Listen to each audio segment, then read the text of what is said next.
నూలు నూలులో శతాబ్దాల గౌరవం, పట్టు పరంపరకు ప్రతీక, సంప్రదాయానికి శాశ్వత చిరునామా సఖీ.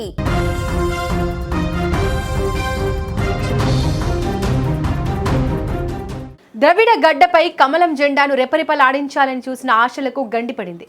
తమిళనాడు రాజకీయాల్లో పెను సంచలనం మొదలైంది.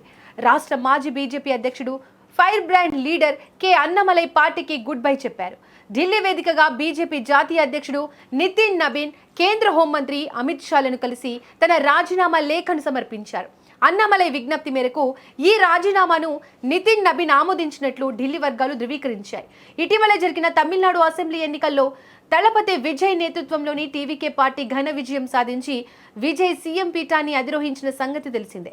ఈ నేపథ్యంలో అన్నమలై తీసుకున్న ఈ నిర్ణయం తమిళనాడు రాజకీయ చిత్రపటాన్ని పూర్తిగా మార్చేసేలా కనిపిస్తోంది. అసలు అన్నమలై రాజీనామా వెనుక ఉన్న అసలు కథ ఏంటి? దళపతి విజయ్ మానియాకు చెక్ పెట్టేందుకే ఈ వ్యూహం నడిచిందా? అన్నమలై సొంత పార్టీ పెడితే డిఎంకే, ఏఐఏడిఎంకే పరిస్థితి ఏంటి అనే వివరాలను అందించేందుకు మా బ్యూరో చీఫ్ విజయ్ అందుబాటులో ఉన్నారు. విజయ్, చెప్పండి, అన్నమలై వెనుక ఎవరున్నారు? అసలు విజయ్ మానియాను కంట్రోల్ చేయడానికే బీజేపీ వ్యూహాత్మకంగా అన్నమలైను బరిలోకి దింపనుందని అనుకోవచ్చా? ఎస్ దీపిక, విజయ్ సీఎం అయిన నాటి నుంచి ఒక మాట చెప్పాలంటే తమిళనాడు అసెంబ్లీ ఎన్నికలు ఫలితాలు వచ్చిన తర్వాత నుంచి కూడా తమిళనాడులో నెలకొంటున్నటువంటి రాజకీయాలన్నీ కూడా జాతీయ స్థాయిలో పెద్దగా ప్రభావం చూపిస్తున్నాయి. ఎందుకంటే విజయ్ని సీఎంని కానివ్వకుండా పైన అధికారంలో ఉన్నటువంటి కేంద్రంలో ఉన్నటువంటి ఎన్డీఏ, ముఖ్యంగా బీజేపీ పెద్దలు అడ్డుకుంటున్నారు. గవర్నర్ ద్వారా సీఎం కానికుండా అనేక రకాల ప్రయత్నాలు చేశారనేటువంటి ప్రచారాన్ని మనం చూసాం అప్పట్లో. ఆ తర్వాత కూడా ముఖ్యంగా బీజేపీతో కలిసి ఉన్నటువంటి అన్నా డిఎంకే పార్టీ కూడా ఆ పార్టీలో కూడా పెద్ద ఎత్తున చీలికొచ్చింది. దాదాపు 25 మంది ఎమ్మెల్యేలు, అన్నా డిఎంకే పార్టీకి సంబంధించిన ఎమ్మెల్యేలు విజయ్కు బహిరంగంగానే అసెంబ్లీలో మద్దతుగా ఓటు వేశారు. ఆ తర్వాత మరొక 4 ఎమ్మెల్యేలు రాజీనామా చేశారు. ఆ రాజీనామాను కూడా ఆమోదించారు. వాళ్ళు కూడా రేపో మాపో టీవీకే పార్టీలో అధికారికంగా చేరే అవకాశం ఉంది. ఇప్పుడు అన్నా డిఎంకే పార్టీతో కూడా పాటు బీజేపీ మీద కూడా ఇప్పుడు విజయ్ ఇంపాక్ట్ పడిందనే చెప్పాలి. సో నేరుగా విజయ్ బీజేపీతో ఢీ కొట్టడానికి రెడీ అయ్యాడు. ఇప్పటికే కాంగ్రెస్ పార్టీతో పొత్తు పెట్టుకున్నాడు. అలాగే తన కేబినెట్ లో కూడా కాంగ్రెస్ పార్టీకి సంబంధించిన వారిని కూడా తీసుకున్నారు.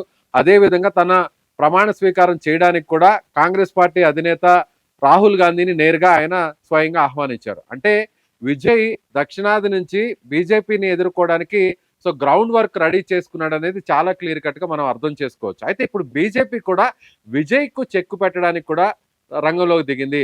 అందులో భాగంగానే ఇప్పుడు అన్నామలై వెనక బీజేపీ ఉండి ఈ విధంగా రాజీనామా చేస్తుందా అనేటువంటి ఒక చర్చ కూడా జరుగుతున్నాయి. సమీకరణాలు కూడా అందుకు నిజమేనా అన్నట్టుగా కూడా నడుస్తున్నాయనే చెప్పాలి. ఎందుకంటే అన్నామలై బహిరంగంగా ఇప్పుడు బయటకు వచ్చి రాజీనామా చేస్తున్నట్టు ప్రకటించి సో ఆ రాజీనామాను వెంటనే రాజీనామా చేసినటువంటి కొన్ని గంటల వ్యవధిలోనే నేరుగా బీజేపీకి సంబంధించినటువంటి అధిష్టానం కూడా బీజేపీ జాతీయ అధ్యక్షుడు కూడా ఆ రాజీనామాను ఆమోదించడం.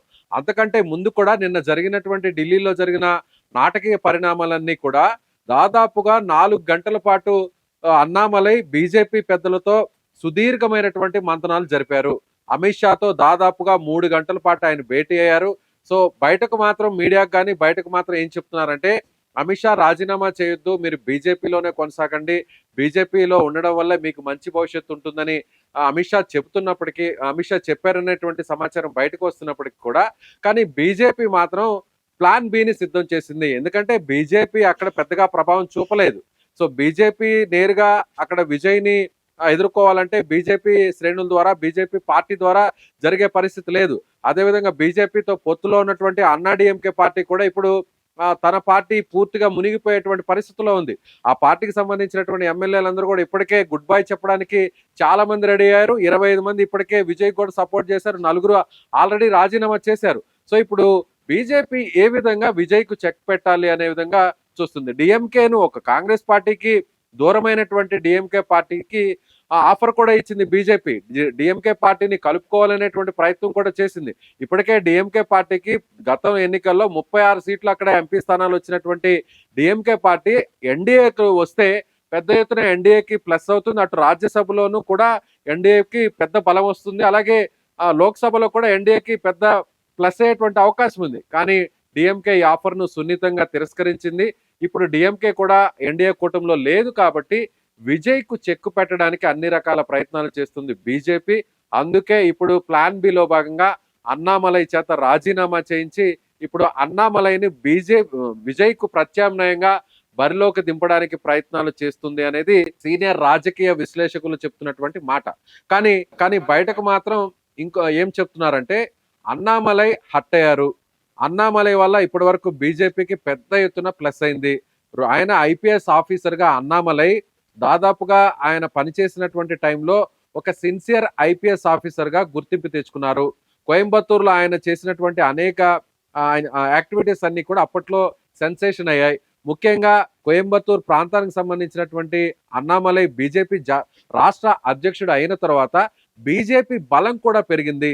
హిందుత్వవాదాన్ని ఆయన గ్రౌండ్ లెవెల్లో తీసుకురాగలిగారు. ముఖ్యంగా యువకుడుగా ఉన్నాడు. అదేవిధంగా సిన్సియర్ అండ్ హానెస్ట్ ఐపీఎస్ ఆఫీసర్గా పేరు తెచ్చుకున్నటువంటి అన్నామలై తాను వాలంటరీ రిటైర్మెంట్ ఇచ్చి మరి బీజేపీలో జాయిన్ అయ్యారు. సో ఒక్కసారిగా బీజేపీలో కూడా ఉత్సాహం వచ్చింది. అలాంటి అన్నామలైని సరిగ్గా ఎన్నికలకు ముందు అంటే 2026లో మొన్న జరిగినటువంటి ఎన్నికలకు ముందు ఆయన అధ్యక్ష స్థానాన్ని నుంచి తప్పించి పూర్తిగా పక్కన పెట్టేసింది బీజేపీ అధిష్టానం. ఎందుకంటే పళనిస్వామి ఒకే మాట చెప్పారు. పళనిస్వామి అంటే అన్నాడీఎంకే పార్టీకి సంబంధించినటువంటి అధినేత, మాజీ సీఎం. బీజేపీతో తాము పొత్తు పెట్టుకొని ఎన్నికల్లోకి వెళ్ళాలి అనంటే, ఎన్డీఏలో తాము కొనసాగాలంటే ఖచ్చితంగా అన్నామలైను పక్కన పెట్టాలి. అన్నామలైను పార్టీ అధ్యక్షుడిగా పక్కకు తప్పిస్తేనే తాము బీజేపీతో కలిసి ప్రయాణిస్తాము, కలిసి పోటీ చేస్తామనేటువంటి ఒక షరతు పెట్టడంతో బీజేపీ అధిష్టానం కూడా చేసేదేమి లేక అన్నామలైను పూర్తిగా పక్కన పెట్టారు. అదేవిధంగా అన్నామలై ఎక్కడ సభ నిర్వహించినా కూడా, ఆయన ఎక్కడ మీటింగ్ నిర్వహించినా కూడా పెద్ద ఎత్తున బీజేపీకి సంబంధించినటువంటి కార్యకర్తలు అక్కడికి వస్తున్నారు. సో అలాంటి ఒక స్టార్ క్యాంపెయినర్ని బీజేపీ పక్కన పెట్టడంతో అన్నామలై పూర్తిగా ఆయన హట్ అయ్యారు. సో ఆయన ఇక బీజేపీతో కొనసాగడం వల్ల తనకు భవిష్యత్తు లేదు, సో తనను అవమానించారు, కాబట్టి ఇక బీజేపీ నుంచి బయటకు వస్తున్నాను, తాను ఒక సొంత పార్టీని పెడుతున్నాను అనేటువంటి ఒక మెసేజ్ను కూడా ఆయన ఇప్పటికే పంపిస్తున్నారు. రాష్ట్ర వ్యాప్తంగా ఆయన తిరగబోతున్నారు. మొత్తం తమిళనాడు అంతా కూడా పర్యటించబోతున్నారు. అవసరమైతే పాదయాత్రను కూడా చేయడానికి ఆయన వ్యూహరచన చేశారు. సో మళ్ళీ తిరిగి తనను అంటే బీజేపీ అధ్యక్షుడిగా ఉన్నప్పటికీ కూడా అన్నామలైకు అక్కడ సొంతంగా ఫ్యాన్ బేస్ కూడా ఏర్పడింది. అన్నామలైను అభిమానించేటువంటి చాలా మంది కూడా యువత అక్కడ ఉన్నారు. విజయ్ సీఎం కావడానికి, టీవీకే పార్టీ అధికారంలోకి రావడానికి మెయిన్ రీజన్ యూత్ ఓటర్లు, అలాగే కొత్తగా ఓటింగ్ పార్టిసిపేట్ చేసిన వారు కావచ్చు, లేదంటే విజయ్ని అభిమానిస్తున్న ఫ్యాన్స్ కావచ్చు, అలాగే కొత్త జనరేషన్ అంటే జెన్జీ మొత్తం అంతా కూడా విజయ్ వైపు నిలబడ్డారు. కాబట్టి ఇప్పుడు ఆ జంజీకి సంబంధించినటువంటి ఆ ఓటు బ్యాంకును చీల్చాలన్నా, లేదంటే వాటిని డైవర్ట్ చేయాలన్నా, విజయ్కు దెబ్బ కొట్టాలన్నా కూడా అది ఒక్క అన్నామలై వలె సాధ్యమవుతుందనేటువంటి వ్యూహరచనతోనే బీజేపీ ఈ ప్లాన్ వేసిందనేటువంటి ఒక చర్చ అయితే నడుస్తుంది. దీపిక, విజయ్ ఇటు తమిళనాడులో జాతీయ పార్టీల కంటే కూడా ప్రాంతీయ పార్టీలకే ఎక్కువ ప్రాధాన్యత ఉన్న నేపథ్యంలో ఇటు అన్నామలై కొత్త పార్టీ పెడితే అది ఎంతవరకు సక్సెస్ అయ్యే అవకాశం ఉంది? అదే ఇప్పుడు నేను చెప్తున్నా, మీరు అడుగుతున్న ఆ ప్రశ్న కూడా అదే. జాతీయ పార్టీల్లో అక్కడ పెద్దగా ప్రభావం చూపట్లేదనేది మనం గడిచినటువంటి ఎన్నికల్లో, అంతకుముందు ఎన్నికల్లో కూడా చూసాం. బీజేపీకి కేవలం ఒక్క స్థానం మాత్రమే వచ్చింది. అన్నాడీఎంకేతో కలిసి పోటీ చేసినటువంటి బీజేపీ 27 చోట్ల పోటీ చేస్తే కేవలం ఒక్క స్థానానికి మాత్రమే పరిమితమైంది. అదేవిధంగా గతంలో 2021 నుంచి 26 వరకు కూడా ఆయన బీజేపీ రాష్ట్ర అధ్యక్షుడిగా అన్నామలై కొనసాగారు. అలాగే 2021లో బీజేపీ రాష్ట్ర అధ్యక్షుడిగా ఉన్నటువంటి అన్నామలై సారథ్యంలోనే అప్పుడు బీజేపీ అక్కడ ఒంటరిగా పోటీ చేసింది. అన్నాడీఎంకే బీజేపీ రెండు కూడా విడిపోయి సపరేట్గా పోటీ చేస్తే అప్పట్లో బీజేపీకి 4 స్థానాలు వచ్చాయి. తమిళనాడు చరిత్రలోనే 4 స్థానాలు బీజేపీకి వచ్చాయంటే అదొక పెద్ద న్యూస్ గానే మారింది. సో ఇక బీజేపీ అన్నామలై సారథ్యంలో భవిష్యత్తులో ఇక్కడ బీజేపీ పుంజుకోబోతుంది, భవిష్యత్తులో బీజేపీ అధికారాన్ని కూడా దక్కించుకుపోతుంది అనేటువంటి ఒక ప్రచారం కూడా నడిచింది. ఆ స్థాయిలోనే అక్కడ సమీకరణాలు కూడా మారుతున్నాయని అందరూ భావించారు. కానీ అనూహ్యంగా బీజేపీ అధిష్టానం మాత్రం అన్నామలైను సరిగ్గా ఎన్నికలకు ముందు అధ్యక్ష స్థానం నుంచి తప్పించడంతో ఒక్కసారిగా అన్నామలైను అభిమానించేటువంటి క్యాడర్ కావచ్చు, బీజేపీ కార్యకర్తలు, బీజేపీ నాయకుల్లో కూడా ఒక రకమైనటువంటి నైరాశ్యం కలిగింది, ఒక రకమైనటువంటి అనిశ్చితి ఏర్పడిందనే చెప్పాలి పార్టీలో. సో ఇప్పుడు ఆ అనిశ్చితిని తొలగించి తనను అభిమానించేటువంటి వారితో పాటు ముఖ్యంగా విజయ్ వైపు ఉన్నటువంటి యూత్ ను కూడా తన వైపు తిప్పుకోవడానికి ఈ ప్రయత్నం చేస్తున్నారు. అక్కడ కాంగ్రెస్ కు, బీజేపీకు, జాతీయ పార్టీలకు ఎలాగో అక్కడ ప్రాతినిధ్యం వహించేటువంటి పరిస్థితి లేదు కాబట్టి తమిళనాడులో స్థానికంగా ఉన్నటువంటి లోకల్ పార్టీస్కే అక్కడ అధికారం ఇస్తారు. లోకల్ పార్టీకి మాత్రమే అక్కడ మనుగడ సాధించేటువంటి పరిస్థితి ఉంది కాబట్టి అందుకే ఇప్పుడు అన్నామలై బీజేపీని వీడి రాజీనామా చేసి కొత్త పార్టీ పెట్టబోతున్నారని చెప్పవచ్చు. కొత్త పార్టీ పెట్టినటువంటి విజయ్కే, సినిమా రంగానికి సంబంధించినటువంటి విజయ్కే కేవలం 2 ఏళ్ల వ్యవధిలోనే ఆయన అధికారాన్ని దక్కించుకోగలిగారు.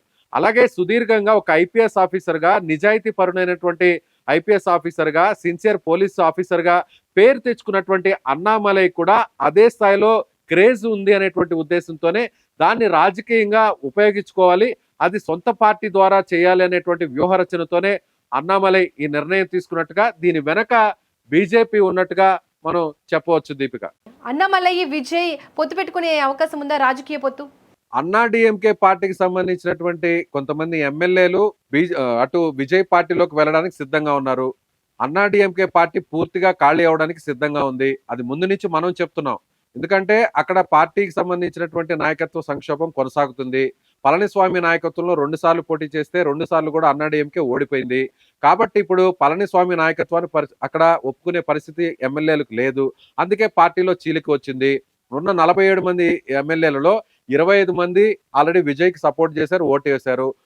ఒక 4 పార్టీకి రాజీనామా చేశారు.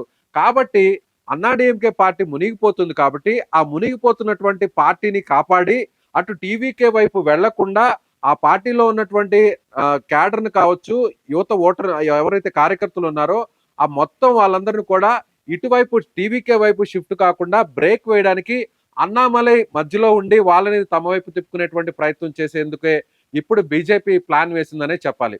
అన్నా డిఎంకే పార్టీకి సంబంధించినటువంటి ఎమ్మెల్యేలు కానీ, క్యాడర్ కానీ, ఆ పార్టీకి సంబంధించినటువంటి మొత్తం నాయకులందరినీ కూడా టీవీకే వైపు షిఫ్ట్ కాకుండా అడ్డుకోవడానికి ఇప్పుడు ప్లాన్ బిలో భాగంగానే అన్నామలై రంగంలోకి దిగాడు.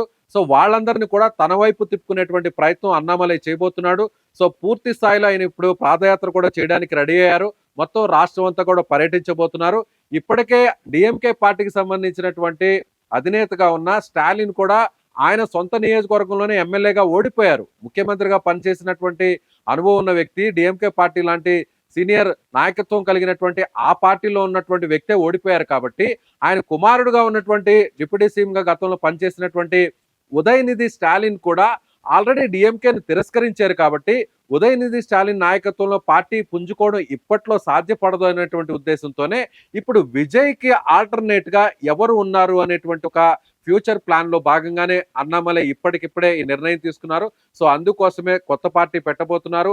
ఆయన కూడా లోకల్ గా అక్కడ తమిళనాడుకు సంబంధించినటువంటి భావజాలాన్ని, అలాగే జాతీయత సంబంధించినటువంటి భావజాలాన్ని కూడా కలుపుకొని ఈ రెండింటినీ సమ్మేళనంతోనే ఆయన రంగంలోకి దిగబోతున్నారు. ముఖ్యంగా యువత టార్గెటే, ముఖ్యంగా అధికారాన్ని నిజాయితీ పరుడైనటువంటి ఒక అధికారి పార్టీ పెడితే ఏ విధంగా ఉంటుంది అనేటువంటి ఉద్దేశంతోనే ఒక ఐపీఎస్ ఆఫీసర్ పార్టీ పెడితే ఏ విధంగా ప్రజలకు ఒక మంచి పాలన అందించవచ్చు అనేటువంటి ఉద్దేశాన్ని ప్రజల్లోకి ఆయన వినిపించబోతున్నారు.